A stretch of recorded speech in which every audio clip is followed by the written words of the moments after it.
എല്ലാവർക്കും നമസ്കാരം. ഇന്നത്തെ ശുഭചിന്ത: വിവരം വിവേകത്തിന് വഴി തെളിയിക്കണം.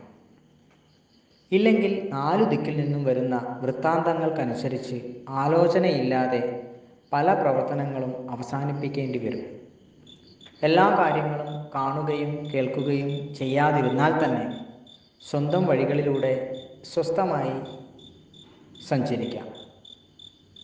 എല്ലാ സിദ്ധാന്തങ്ങൾക്കും കണ്ടുപിടുത്തങ്ങൾക്കും എന്നും തുടർച്ചകളും മാറ്റങ്ങളും ഉണ്ടാകും. തുടങ്ങിയ തൊഴിലിന് ശേഷവും തുടരുന്ന പഠനമാണ് പ്രവൃത്തികൾക്ക് പൂർണ്ണതയും പുതുമയും നൽകുന്നത്.